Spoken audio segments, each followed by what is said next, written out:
This is one of the earliest visible signs of death. If a body is lying head on the floor, the body was overweight, and then it has high fat content. The person died from intoxication from illicit drugs.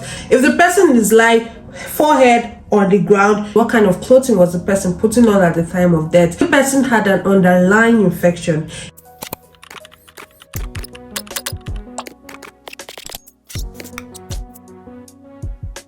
Hi guys, welcome back to my YouTube channel. My name is Favor Godwill, and if you're a new subscriber, thank you very much for stopping by. If you're a returning subscriber, thank you very much for coming back again. So if you haven't subscribed to this channel, please take a moment to subscribe. It is absolutely free, and when you do this, you encourage us and make YouTube to push our videos out the more. Please take a moment to subscribe, to like, and to share this video.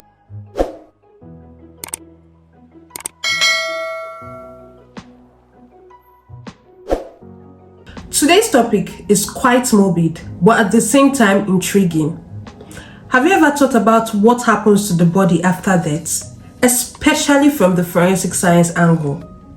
Today, we'll be talking about postmortem changes, and this branch of forensic science cuts across so many fields: pathology, anthropology, archaeology, toxicology, entomology. It just depends on the case scenario. It is important to understand that death isn't just a moment, but a process. Once the heart stops beating and breath stops, biological changes begin to happen. Postmortem changes is a quite complex process that is influenced by several factors such as temperature and humidity. It is the breakdown of soft body tissues, and with all biological processes, there is a variation. Generally, there are several factors that can affect the onset of postmortem changes.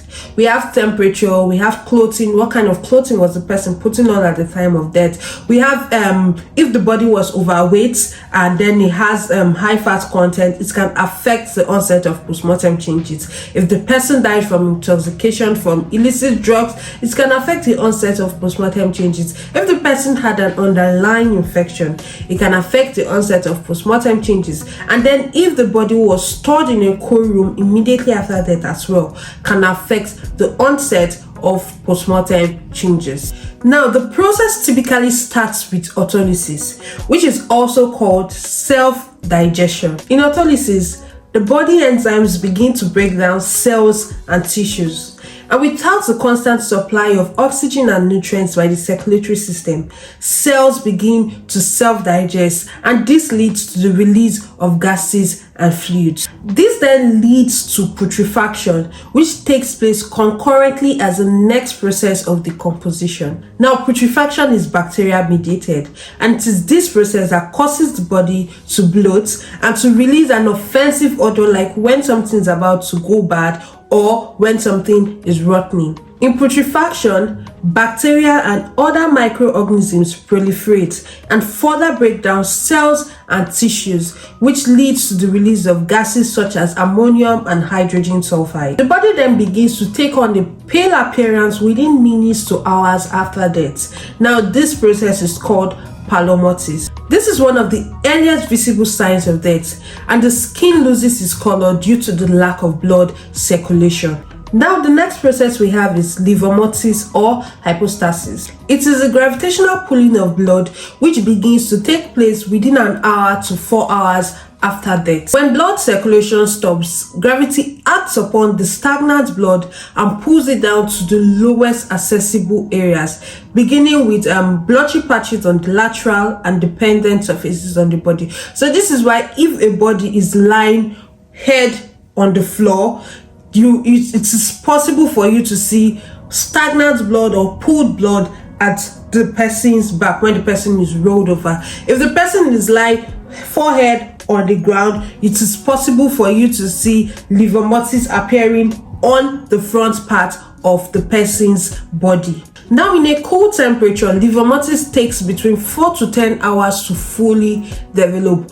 But we also need to understand that livor mortis may not appear in infants, it may not appear in anemic patients, it may not appear in elderly people, and then in cases of drowning deaths, livor mortis may appear sparsely. Now, livor mortis can also appear in patterns, particularly when a body is pressed onto a surface. Let's say a body a person died, or a body was kept against barbed wires. So the pattern of that barbed wires is going to appear on that person's body, and that is where livor mortis is going to form. Don't forget that livor mortis appears on lateral and dependent surfaces. When gravity acts upon the body, it pulls out this stagnant blood to the dependent surfaces or the lateral surfaces of the body. So in cases where the body is against a barbed wire, the pattern of the livor mortis is going to appear in the pattern of the barbed wire on that person's body, depending on the surface or the part of the body that's touching the barbed wire.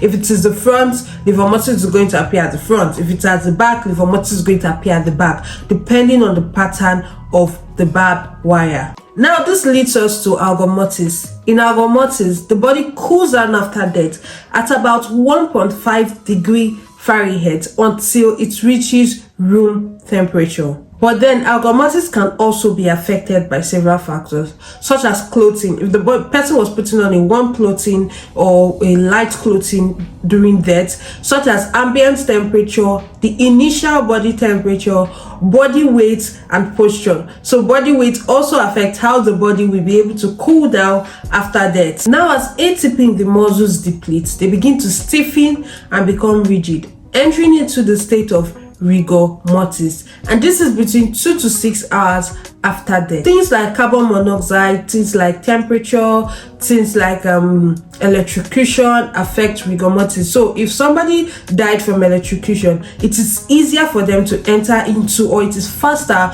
for them to enter into rigor mortis than expected or estimated. Forensic scientists use this method or use these processes to estimate post-mortem interval, which is time after death. But it's also important to note that there is no accurate and precise PMI estimation that can be gotten from using only one post-mortem change as a sole indicator.